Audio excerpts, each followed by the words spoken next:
Les armes existent depuis l'aube de l'humanité. Au cours des derniers millénaires, elles ont déterminé le destin des civilisations. Les armes sont les émissaires de la souffrance et de la mort. Elles symbolisent le mal que l'homme peut infliger à ses semblables. Mais elles ont également vocation à préserver la paix et à ouvrir la voie aux nouvelles technologies.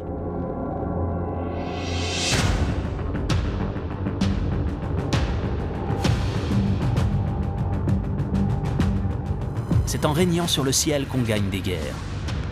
Depuis des milliers d'années, les hommes cherchent à effectuer des attaques aériennes. Voici 3 armes qui ont fait l'histoire. D'étonnantes expériences vont permettre de révéler le secret de leur efficacité mortelle. Les bombes aériennes ont marqué l'histoire de la guerre moderne. C'est difficile d'atteindre une cible au sol. Les fusées, ces armes déployées au cours des guerres depuis des siècles, se sont révélées être l'une des plus grandes menaces de notre temps. J'ai peur de rester là avec des flèches qui pleuvent sur moi. Les flèches enflammées sont des armes redoutables utilisées depuis l'Antiquité. Personne n'aurait entendu l'impact discret de la flèche dans ce toit. Enflammer une flèche étirée, cela a l'air facile. Mais en réalité, les flèches enflammées sont des chefs-d'œuvre de technologie militaire. Le feu est une source de lumière, de chaleur, de vie. Depuis ses débuts, l'histoire de l'humanité est liée au feu. Et si les hommes profitent depuis longtemps de ses bienfaits, ils savent aussi user de sa force destructrice. Le feu est l'une des armes les plus anciennes. Il terrifie les créatures primitives, et les hommes sont des créatures primitives. Les chimpanzés et les êtres humains ont la même réaction. Ils s'enfuient devant le feu. Nous avons conservé cette peur primaire. Les flèches enflammées se sont révélées particulièrement efficaces lors de sièges de cités ou de forteresses. Mais comment la flèche peut-elle continuer à brûler tout en fendant l'air? Mike Lodes, historien militaire, tente d'en savoir plus au centre médiéval situé dans le quartier du port à Nykøbing-Falster, au Danemark.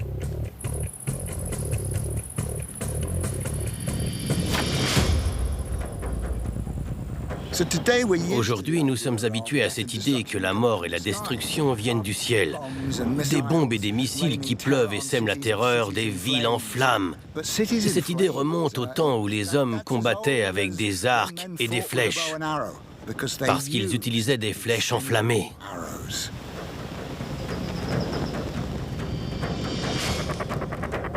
Même à la fin de l'âge médiéval, de nombreux individus construisaient leurs maisons avec du bois et couvraient leurs toits de chaume. Des cibles faciles pour les attaques incendiaires. Comment le feu peut-il atteindre son but? Notre expert va d'abord essayer l'option la plus simple. J'ai simplement attaché un morceau de tissu autour pour voir ce que ça fait, si le feu tient.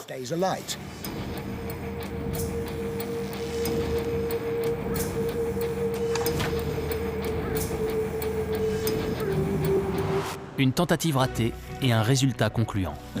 Sans surprise, le feu s'est éteint.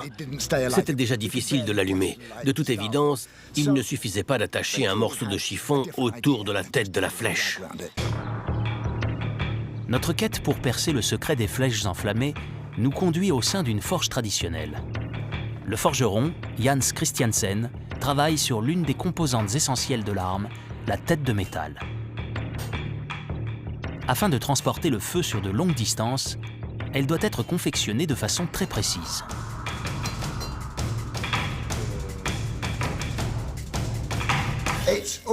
Je suis toujours ravi de travailler avec un forgeron.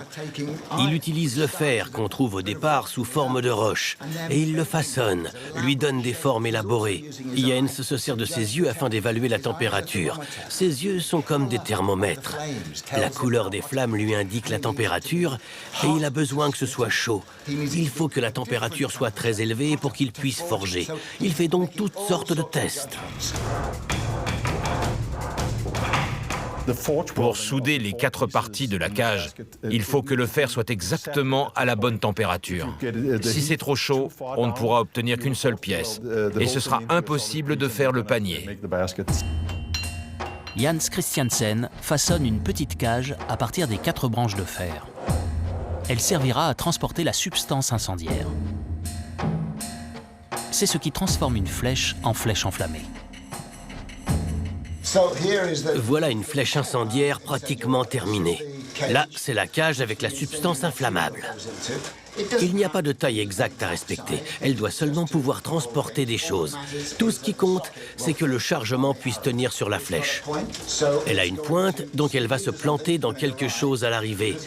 Et il faudra un peu de temps pour que le feu se propage. C'est aussi simple que ça. Ça vous convient? Beau travail, comme toujours, Jens. Simple, élégant et ingénieux. Vous savez, dans toute l'histoire de la violence, il n'y a pas eu d'idée plus cruelle que celle de tuer des gens en les faisant brûler vifs. Vous avez tout à fait raison.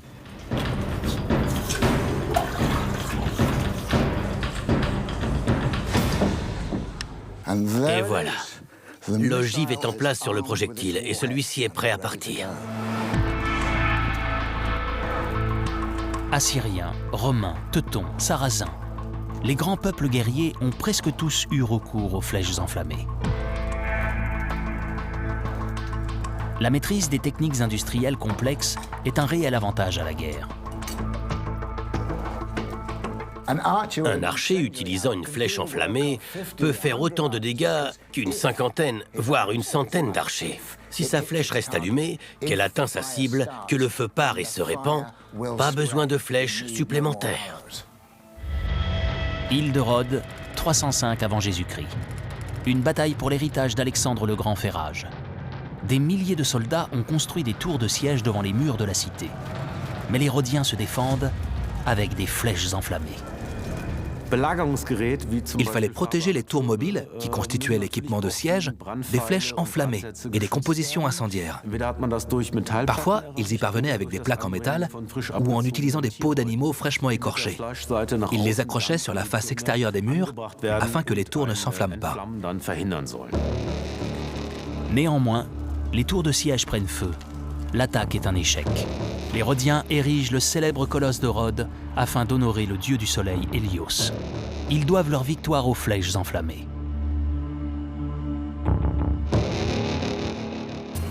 La pointe en métal ne fait pas tout.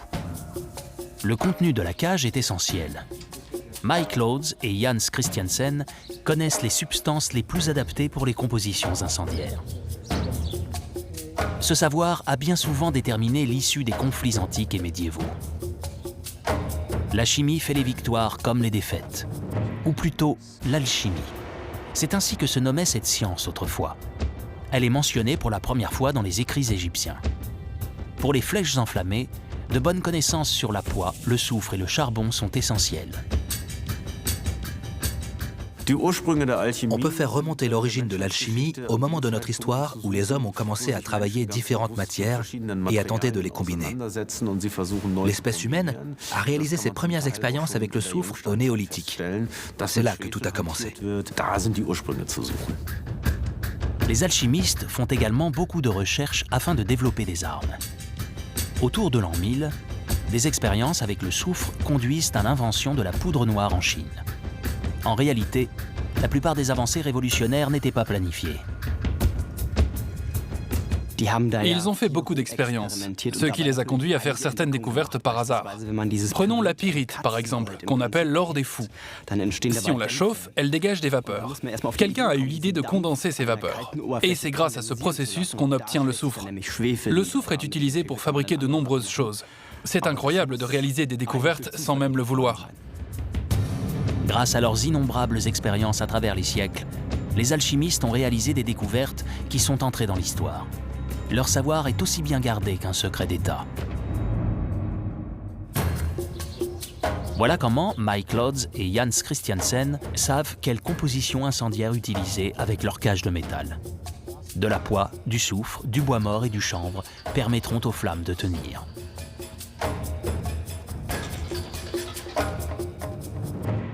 Et pour faire bonne mesure, on peut l'imprégner de poids. C'est la dernière étape. L'arme est maintenant prête pour le combat. La cible va-t-elle s'embraser, grâce au contenu enflammé de la pointe de métal, Mike Lodes veut mettre celle-ci à l'épreuve. Voilà la flèche que j'ai forgée avec Jens. Elle contient du soufre en son cœur, autour il y a du bois mort et pour finir, du chanvre imprégné de goudron. Le chanvre brûle bien, la poix fait son travail. Voyons ce que ça donne. Espérons que ce soit assez chaud pour que le bois mort prenne.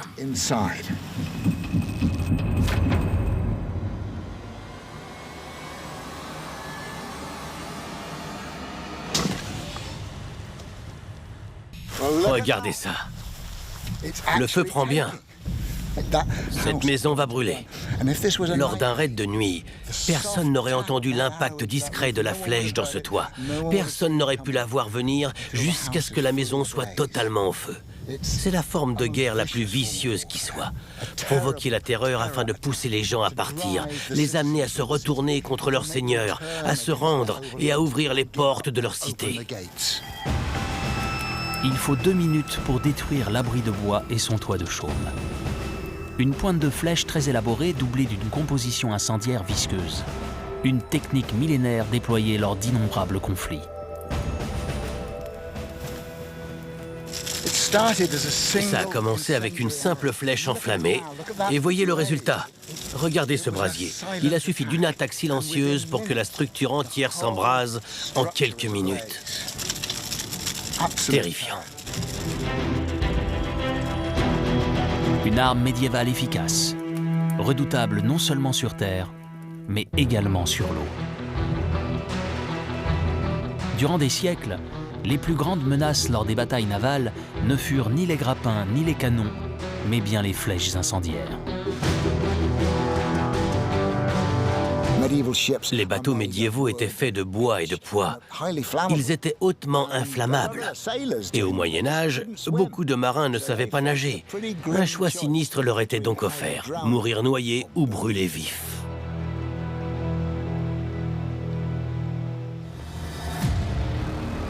Au cours du XXe siècle, les progrès de l'industrie chimique donnent naissance à des armes incendiaires encore plus efficaces.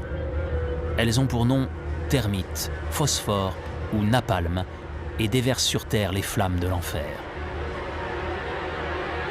Napalm est une abréviation, une contraction des mots naphthénate et palmitate. Napalm. Si on le mélange avec de l'essence, on obtient une masse très visqueuse qui est inflammable. Quelques gouttes de cette composition incendiaire suffisent à transpercer toutes les couches de la peau pour atteindre la chair en quelques secondes. Il faut mesurer l'étendue ou le pourcentage de peau touchée par ces brûlures sévères et profondes. Le napalm peut vraiment pénétrer la peau en profondeur et atteindre les tissus graisseux sous-cutanés, voire même les muscles. On considère que les brûlures menacent la vie dès lors qu'elles touchent 30% de la surface de la peau. À 50%, les chances de survie sont vraiment très minces. La guerre du Vietnam attire l'attention du monde sur les effets dévastateurs du napalm. Le 8 juin 1972, Kim Phuc, une jeune Vietnamienne alors âgée de 9 ans, souffre de brûlures sévères suite à une frappe aérienne américaine. Elle y survit miraculeusement. Les images de la petite fille au napalm deviennent un véritable symbole utilisé par les mouvements anti-guerre et accélèrent le retrait américain du Vietnam. Les cicatrices sur la peau de Kim Phuc lui rappelleront à jamais la terrible douleur qu'elle a endurée suite à cette attaque. L'utilisation du napalm contre les populations civiles a été interdite par les Nations Unies en 1980.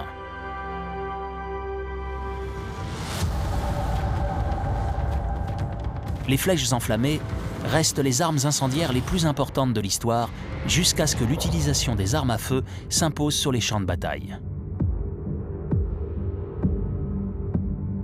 À l'époque, des armes aériennes nouvelles et plus efficaces existent d'ores et déjà. Les fusées. Leur histoire débute au Moyen-Âge et nous conduit en Extrême-Orient. Nous sommes en l'an 1232. Les Mongols attaquent l'empire des Jin au nord de la Chine. Durant le siège de Kaifeng, l'armée chinoise déploie une arme à laquelle ses opposants n'ont encore jamais été confrontés. Les Chinois, eux, y sont déjà accoutumés, mais dans un tout autre contexte.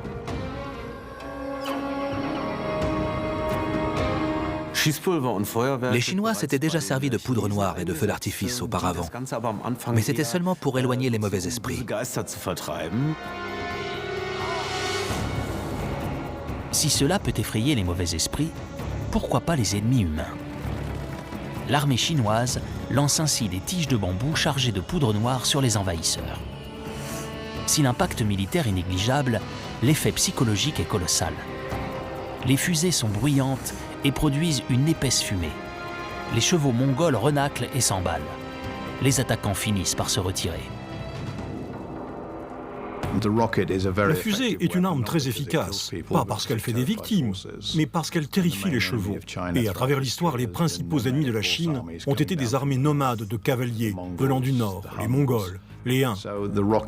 La fusée est donc une arme idéale pour les Chinois, parce qu'elle s'attaque à ce qui rend leurs ennemis dangereux, leur mobilité, leur vitesse et leur capacité à manœuvrer leurs adversaires.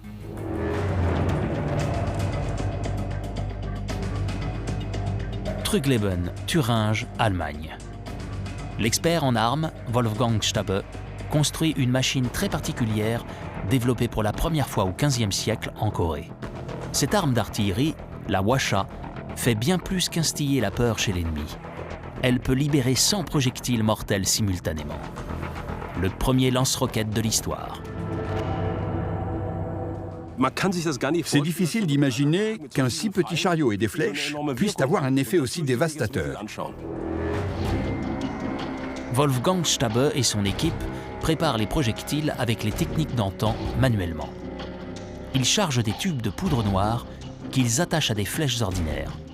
Lorsque la poudre s'enflamme, avec le recul, la flèche et sa puissance explosive sont envoyées au loin, à 500 mètres.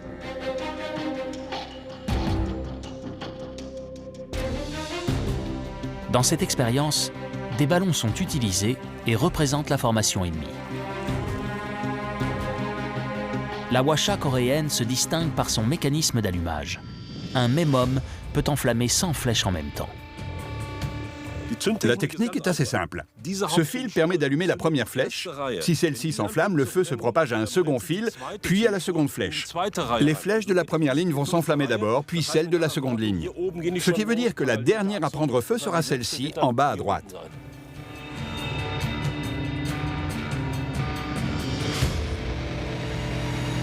Mais cette technique fonctionnera-t-elle pour l'expérience ?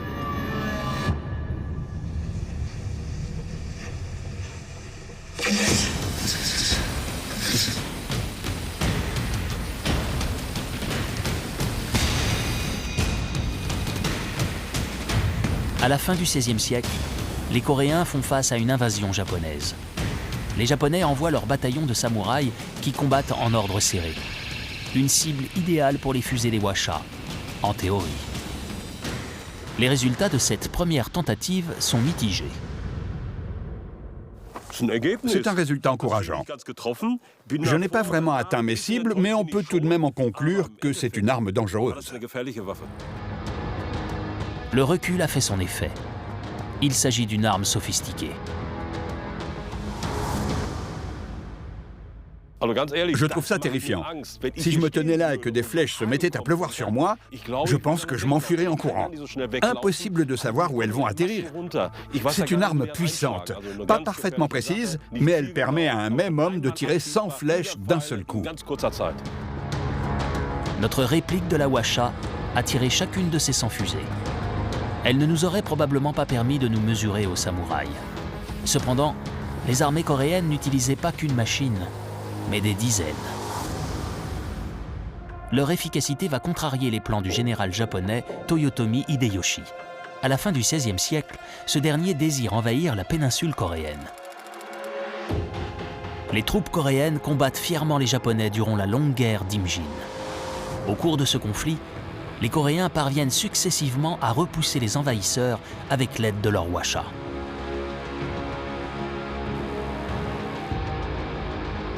Haeungyu, février 1593. 3000 Coréens font face à 10 000 soldats japonais.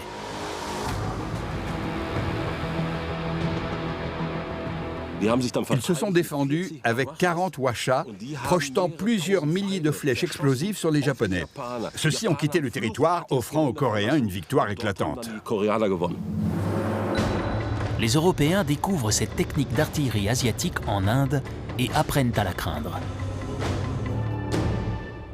Au XVIIIe siècle, les Anglais découvrent les fusées indiennes. Ce sont des armes assez puissantes. Elles sont en partie métalliques et si elles atteignent un homme ou un cheval, elles peuvent être dangereuses. Le général britannique William Congreve souhaite améliorer cette arme et reçoit bientôt le soutien d'autres généraux. C'est un dispositif léger, facilement transportable. Contrairement aux pièces d'artillerie qui sont lourdes et ont besoin d'un certain nombre d'hommes pour les porter et les manier. Avec la fusée, il n'y a pas ce problème. Il faut seulement quelques morceaux de bois pour faire une base et il n'y a plus qu'à l'allumer. La fusée Congreve n'est pas un lance-fusée multiple comme la Hwasha. Mais lorsqu'elle atteint sa cible, elle explose et libère des éclats de métal tranchants. Place au test suivant. On a modifié la fusée pour être sûr qu'elle ne présente pas de danger. Elle est partiellement en plastique et non en métal, comme l'original. Et elle libère des poids plutôt que des éclats. Ça marche aussi, mais c'est moins dangereux. Encore une fois, la poudre entraîne l'effet de recul qui est crucial. La spécificité de cette fusée est liée à la combinaison de l'explosif et du propergol. C'est ce qui en fait une arme redoutable. Toutefois, Wolfgang Stabe a entrepris de construire une version sécurisée de cette arme.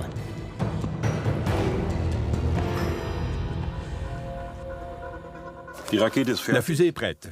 Elle est tout aussi explosive que son ancêtre du 19e siècle. C'est parti, mettons-la à l'épreuve. Est-il possible de savoir à quel moment de sa trajectoire la fusée s'allumera? Où la détonation aura-t-elle lieu? Nous devons faire un essai. C'était la même technique à l'époque. Ils utilisaient un trépied de ce genre qui leur permettait d'ajuster l'angle. Mais ils devaient faire des essais et observer la trajectoire, sinon il était impossible de réussir son tir. Nous allons faire la même chose. Nous allons effectuer quelques tirs d'échauffement, puis nous installerons les cibles. Pour garantir sa sécurité, Wolfgang Stabe effectue l'allumage à distance. De cette façon, on peut allumer la fusée en toute sécurité. Je ne sais pas où elle va aller. Elle pourrait tout aussi bien nous exploser à la figure. La fusée artisanale est en position. Wolfgang Stabe la connecte au fil permettant l'allumage. Tout est fin prêt. 3, 2, 1...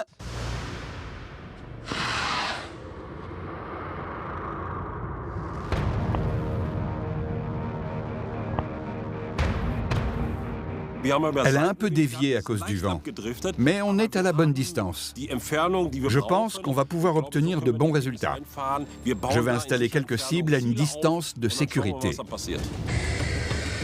Une nouvelle fois, des ballons à taille humaine vont incarner l'ennemi. L'objectif est que la fusée atteigne le cœur du groupe, puis explose. C'est une expérience concrète. Là, nous avons les attaquants, les ballons, et ici la fusée, prête à être lancée. Cette fusée solitaire sera-t-elle plus efficace que la pluie de projectiles lancée par la Hwasha? C'est parti pour le compte à rebours. 3, 2, 1, feu!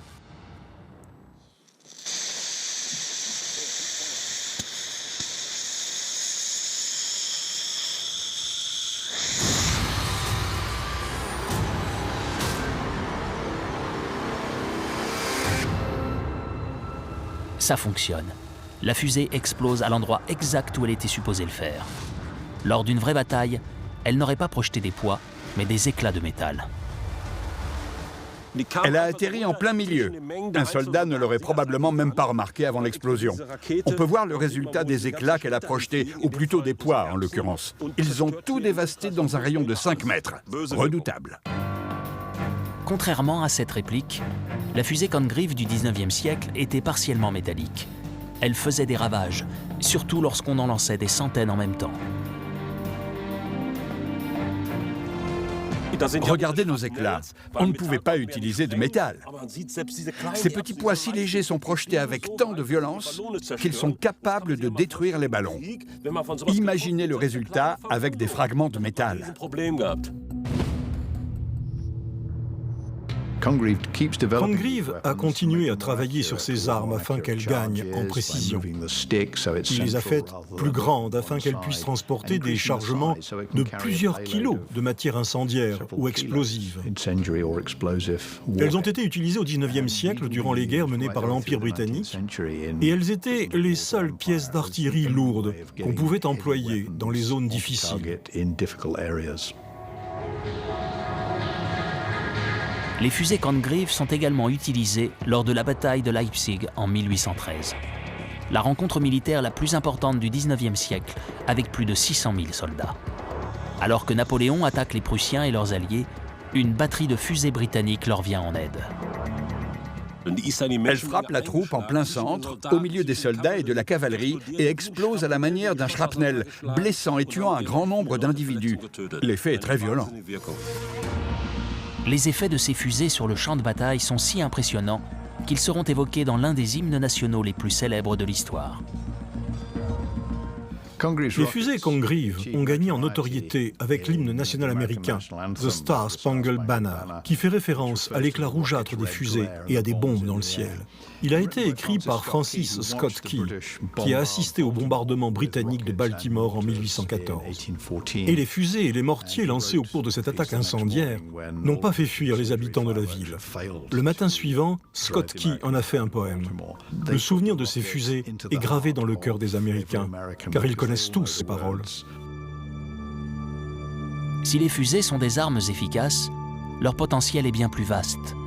Très tôt, un ingénieur et inventeur américain l'entrevoit et s'en empare. Dès 1919, le physicien Robert Goddard affirme que grâce à elle, il sera bientôt possible pour l'homme d'atteindre la Lune. Personne ne le croit, jusqu'à ce que Goddard mette au point la première fusée à ergol, alimentée en essence et en oxygène liquide.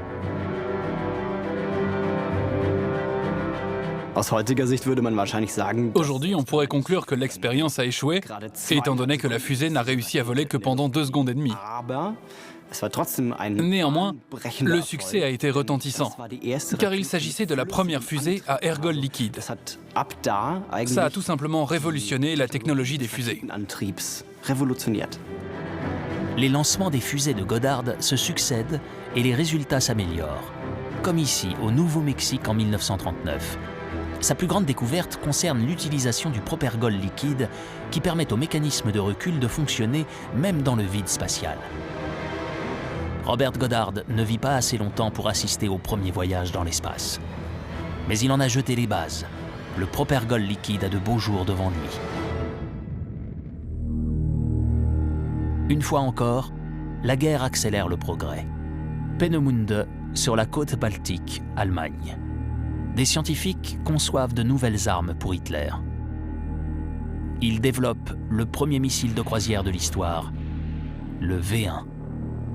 Une bombe volante possédant des ailes et un pulsoréacteur. Arme de terreur, le V1 est le plus souvent déployé contre les habitants de Londres. La portée du missile dépend du carburant. Il ne peut parcourir qu'une distance limitée avant de s'écraser. Celle-ci correspond à la distance entre la base de lancement et le centre de Londres. Alors, ils privilégiaient cette ville. Les Anglais se sont rapidement rendus compte que ces bombes étaient lentes et lourdes. Ils ont donc envoyé des avions de combat pour les faire dévier de leur course. Les pilotes britanniques venaient à côté des V1, placer l'aile de leur avion sous l'aile des V1 et les déstabiliser. Ainsi, ils allaient s'écraser dans les champs avant d'atteindre Londres. La bombe ailée, dont le nom complet signifie arme de représailles, laisse bientôt place à une arme encore plus redoutable. L'ingénieur à l'œuvre se nomme Wernher von Braun. Sa fusée s'élève jusqu'à une altitude de 88 km, là où notre atmosphère rencontre l'espace. Une réussite sans précédent pour l'époque. Le V2 est opérationnel en septembre 1944. Alors que le bruit du V1 pouvait déclencher l'alarme et alerter les populations, le V2 s'abat silencieusement sur Londres. C'est une fusée supersonique. Son déploiement fait environ 8000 victimes. Heureusement, les Anglais adoptent la meilleure stratégie possible en trompant l'ennemi sur la localisation des impacts. Leur rapport affirme que les missiles atterrissent bien plus loin que ce qu'il en est vraiment. Les Allemands réajustent le tir, ce qui les conduit à bombarder les champs, parce qu'ils sont incapables de voir où leurs missiles atterrissent. Ils s'informent dans les journaux, mais ceux-ci ne disent pas la vérité. Mais le V2 ne fait pas seulement des victimes en Angleterre. Au sein du camp de concentration Dora Mittelbau, en Allemagne, les prisonniers sont contraints de fabriquer une arme dans des conditions inhumaines. Lorsque les forces américaines libèrent le camp, elles découvrent des images terribles. Le travail forcé a coûté la vie à plus de 20 000 personnes. Ce qui est paradoxal, c'est que la fabrication de l'arme a fait davantage de victimes que son déploiement. À la fin de la guerre, l'ingénieur d'Hitler n'est pas tenu pour responsable. Il immigre aux États-Unis et y développe des fusées encore plus performantes. Commence alors une course à l'armement entre les deux superpuissances. Chacune veut montrer à l'autre qu'elle possède le plus gros missile. 4 octobre 1957. L'Union soviétique envoie le premier satellite artificiel dans l'espace. Le message est clair, avec une fusée pareille, nous sommes en mesure d'attaquer n'importe quelle ville sur Terre. Durant la guerre froide, l'Est comme l'Ouest auraient pu annihiler leurs ennemis grâce à leur arsenal de bombes nucléaires. Quel est le message? C'est de la communication. Regardez-moi, regardez ce que je peux faire. Ce qu'on pouvait faire auparavant avec une grande armée, on peut le faire maintenant avec une fusée. La fusée est devenue un symbole de progrès. Et l'une des plus grandes menaces de notre temps. Durant les guerres du XXe siècle, les plus grandes souffrances ne sont cependant pas causées par les fusées, mais par une autre arme déployée depuis le ciel, la bombe aérienne. Plus de 3 tonnes d'explosifs sont lâchés sur Terre. Des villes entières sont ravagées.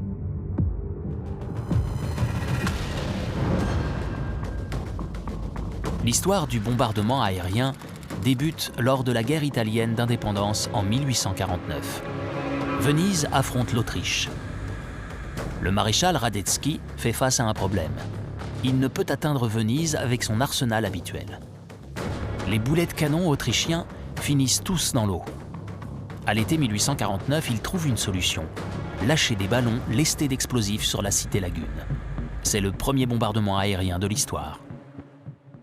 Je ne pense pas qu'il soit possible d'imaginer la terreur qui s'empare des gens lors d'un bombardement aérien.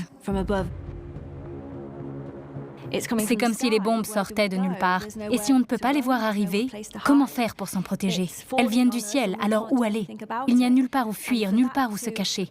Elles foncent vers le sol et on ne peut rien faire. Et comme c'était le premier bombardement aérien, les gens ignoraient comment se protéger. Venise traverse une épidémie de choléra. La famine s'y est installée. Avec le bombardement, la cité atteint son point de rupture. Elle se rend. Que les explosifs soient parvenus à atteindre leur cible n'était cependant qu'un coup de chance pour les Autrichiens. Le concept du ballon explosif n'a aucun sens. Même si on connaît précisément le sens et la force du vent, ces conditions peuvent être totalement différentes à 100 mètres de là où on souhaitait larguer la bombe, ou sur une autre couche atmosphérique. Le vent change en fonction de l'altitude, donc techniquement, ce n'était pas très intelligent comme idée. Les avions offrent davantage de précision. Au début du XXe siècle, les avions à réaction font leur apparition. En décembre 1903, les frères Wright réalisent une avancée spectaculaire, le premier vol motorisé. Leur appareil, Kitty Hawk, parvient à flotter dans les airs durant 59 secondes. Ce qui attire immédiatement l'attention de l'armée. Giulio Gavotti est pilote lors de la guerre italo-turque en Libye. Le 1er novembre 1911, son avion lâche 4 grenades. Elles explosent sans faire de blessés. Gavotti est le premier homme à effectuer un bombardement aérien. Le capitaine bulgare Simeon Petrov s'empare de l'idée pour l'améliorer. Sachant que les grenades ordinaires s'écrasent au sol plus ou moins au hasard, il développe un type de bombe plus efficace. Plus la conception des ailettes et de la tête de la bombe était sophistiquée, plus celle-ci était précise et avait des chances d'atteindre une cible spécifique plutôt que de s'écraser quelque part au hasard. La conception d'une bombe ne doit pas juste se concentrer sur la force de l'explosion, mais aussi sur la précision. La bombe aérienne de Petrov est la première du genre et devient célèbre dans le monde entier. Elle est déployée pour la première fois en 1912. Les ailettes donnent à la nouvelle bombe un aérodynamisme qui lui permet de se stabiliser dans les airs, même en cas de largage manuel, comme pendant la Première Guerre mondiale.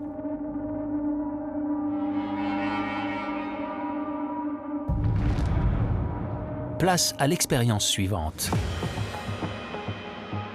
Avec l'aide de l'historien Stephen Bull, nous allons simuler le processus de largage des pilotes de la Première Guerre mondiale. Ce sont des répliques de bombes de la Première Guerre mondiale. C'est probablement le poids maximal qu'un homme puisse manier. Si elles étaient plus lourdes, il faudrait avoir recours à des technologies plus avancées. Quelle précision peut atteindre une bombe larguée manuellement ?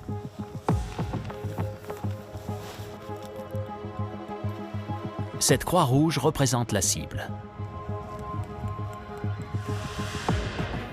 Est-il facile d'atteindre une cible au sol en larguant manuellement une bombe depuis un avion en plein vol? C'est ce que nous allons découvrir. Les règles sont simples. Il faut viser juste et larguer la bombe au-dessus de la cible. Des pilotes chevronnés apportent leur aide à Stephen Bull. Une fois les bombes chargées, ils décolleront pour atteindre une altitude de 400 mètres. Nous sommes maintenant à l'intérieur de l'appareil. Il s'agit d'un Antonov AN-2 biplan. Il présente des caractéristiques similaires à certains avions de la Première Guerre mondiale. Il aurait pu être utilisé pour larguer des bombes. Cet avion vole très lentement. Si le vent souffle fort, il arrive qu'il reste en vol stationnaire. L'inconvénient, c'est qu'on doit laisser la porte ouverte. Ça va être amusant.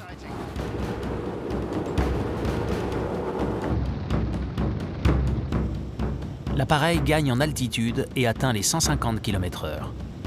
Des conditions similaires à celles des frappes aériennes de la Première Guerre mondiale. La bombe est prête à être larguée. Les gars sont à la porte. L'appareil pivote vers la droite avant de maintenir sa position et son altitude. La bombe est à la porte.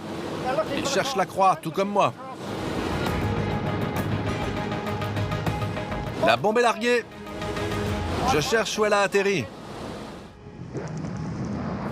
Je ne sais pas à quelle distance de la cible on est. La bombe a été larguée manuellement avec succès. Mais a-t-elle atteint la cible?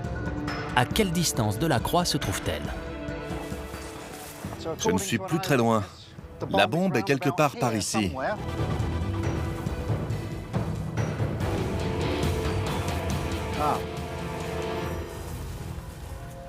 Voilà ce qu'il reste de l'emplâtre, de la partie centrale de la bombe et des ailettes. Elle s'est enfoncée dans le sol sur 20-30 cm, je dirais. Là, nous avons la tête de la bombe et les ailettes. Elles sont en miettes. Si elle avait contenu des explosifs, il n'y aurait même pas de reste de ce genre. Un massacre. Notre bombe factice a percuté le sol à environ 90 mètres de la cible. On s'en est plutôt bien sorti. Mais si on avait tenté de viser un petit groupe d'hommes, on l'aurait manqué. Les résultats des pilotes de la Première Guerre mondiale étaient essentiellement dus à la chance. Toucher ainsi une cible manuellement est déjà difficile dans les meilleures conditions météorologiques. En cas de vent violent, inutile d'essayer. La météo a toujours été un facteur décisif sur le plan militaire. Le jour J, premier jour de la bataille de Normandie en 1944, les Alliés se préparent à débuter la libération de l'Europe. Les météorologistes américains ne prévoient qu'un léger anticyclone pour le 6 juin. Une opportunité en or, sachant que les Allemands s'attendent à des pluies importantes. Les Alliés lancent leur attaque, surprenant les soldats ennemis. Malgré de nombreuses pertes, le débarquement est un succès. La météo a également joué un rôle majeur lors des guerres médiévales. De nombreux commandants évitaient ainsi la bataille en cas de forte pluie. Un terrain bourbeux est toujours un désavantage. Crécy, 1346. Au cours de la première grande bataille de la guerre de Cent Ans opposant la France et l'Angleterre, les deux armées décident de combattre en dépit des mauvaises conditions. Mais les arbalétriers français pâtissent de la pluie. Les cordes sont trop humides et le terrain trop glissant pour leur fournir une position adéquate. L'incapacité à contrôler la météo est probablement l'un des aspects de la guerre les plus frustrants, épuisants et difficiles à gérer psychologiquement. Mais peut-on adapter le tir au vent et à la météo? Stephen Bull réitère l'essai. Larguer une bombe manuellement, mais en prenant le vent en compte. On ne pense pas forcément au fait que la bombe va être éjectée de l'appareil à la même vitesse que celle à laquelle l'avion vole. Il faut donc estimer avec précaution la distance entre le point de largage et la cible. Une croix blanche est installée à 375 mètres de la Croix-Rouge. Il s'agit de la position où la bombe doit être larguée pour atteindre sa cible. D'après les calculs concernant l'altitude, la vitesse, la résistance de l'air et le poids de la bombe, c'est l'endroit parfait. On se rapproche de la distance idéale. Il ne faut pas aller plus loin. Il cherche la croix. La croix blanche est juste sous l'avion. La bombe est larguée. Je ne sais pas où elle est partie. La bombe est-elle plus proche de la cible que lors du premier essai? De retour sur la terre ferme, Stephen Bull entame les recherches. Une tâche plus complexe qu'il n'y paraît.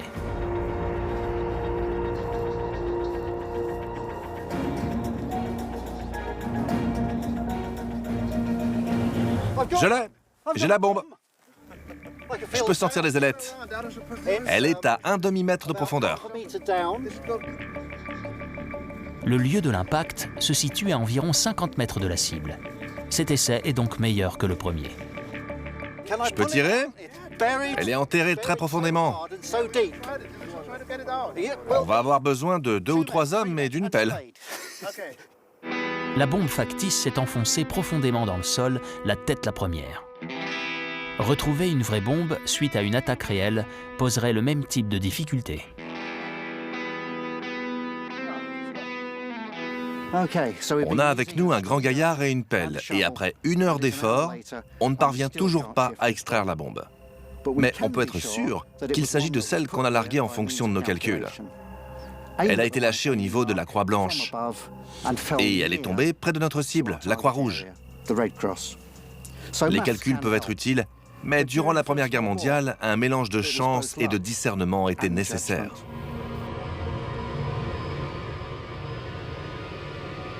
Il faut attendre la Seconde Guerre mondiale pour que les bombardements gagnent en précision. Grâce aux nouvelles technologies, les bombardiers allemands, tels que le Junkers Ju-87, parviennent à atteindre leur cible à quelques mètres près.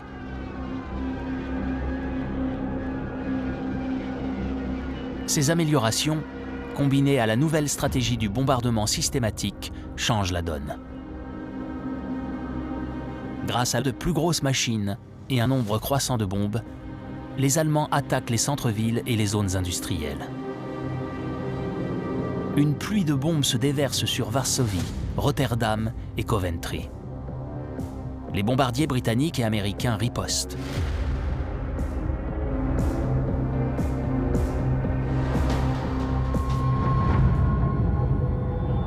Des deux côtés, les dégâts sont conséquents. Des villes entières sont bientôt en cendres, les maisons ne sont plus que ruines. 600 000 personnes y perdent la vie. Le meurtre de civils n'est pas un dommage collatéral. Il est scrupuleusement planifié. Le commandant de la RAF, Arthur Harris, veut miner le moral de la population allemande. Les bombardements étaient utilisés des deux côtés pour miner le moral des populations. Les pertes humaines étaient minutieusement calculées. C'était une part essentielle des objectifs militaires. Les bombardements des Alliés ne sont pas précis. Lâchés sur des villes densément peuplées, les bombes atteignent toujours des immeubles, même sans calcul précis.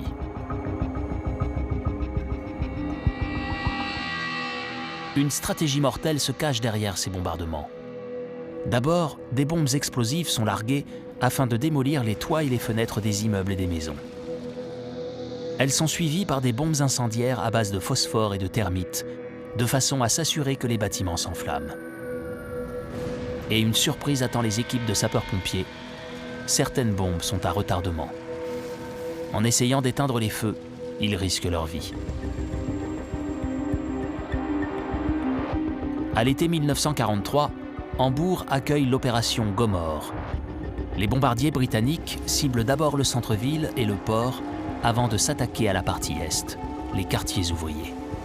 L'enfer s'abat sur la ville. Plus de 30 000 personnes périssent dans les flammes. Lorsque les gens subissent des bombardements, ils souhaitent que la guerre s'achève au plus vite. Cependant, ils développent généralement davantage de colère et de ressentiment envers l'ennemi. S'ils ont perdu leurs proches, s'ils sont bombardés continuellement, cela conduit à davantage de colère, de traumatisme et de désespoir. Les bombardements échouent à briser le moral des Allemands. Leur ténacité n'en est pas affaiblie, bien au contraire.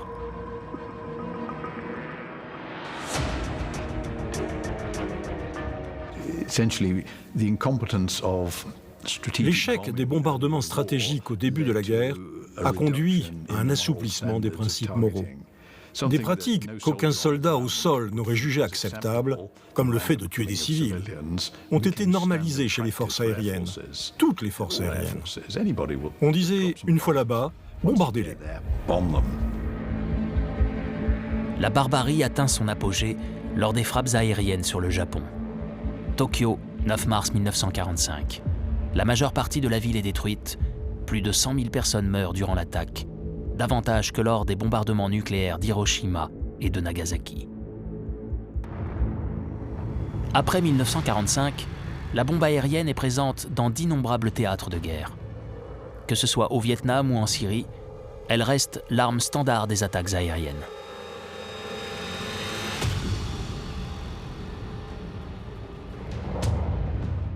En revanche, les appareils transportant ces bombes évoluent.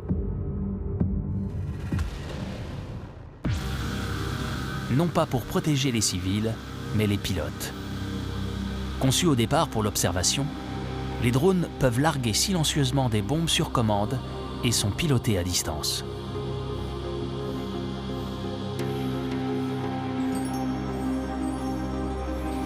Les pilotes sont faillibles, ils coûtent cher, il faut doubler la taille des appareils pour les accueillir. Leur système de survie prend de la place et consomme du carburant. Mais même s'ils ne sont plus dans les avions, rien n'a changé. Le choix reste humain. Lors d'une attaque, les pilotes de drones se trouvent dans les endroits les mieux protégés des centres de commande, loin du champ de bataille. Les individus aux commandes de ces machines sont confrontés à un dilemme moral. Ils doivent se convaincre de la légitimité de leurs actions afin de surmonter le fait de devenir des tueurs. Parce que techniquement, c'est ce qu'ils sont. Les pilotes de drones voient ce qui se produit après que la bombe a été lâchée. Ils savent que ce sont eux qui ont appuyé sur le bouton. Les drones ne tuent pas les gens. Les responsables sont ceux qui les dirigent. Quand nous donnerons un rôle décisionnel à une intelligence artificielle, les choses seront différentes. Mais nous n'en sommes pas là. Et je ne pense pas que nous allons dans cette direction. Pas encore. À travers les attaques aériennes, les hommes ont laissé le feu se déverser sur Terre depuis des milliers d'années, comme Dieu, à Sodome et Gomorrhe.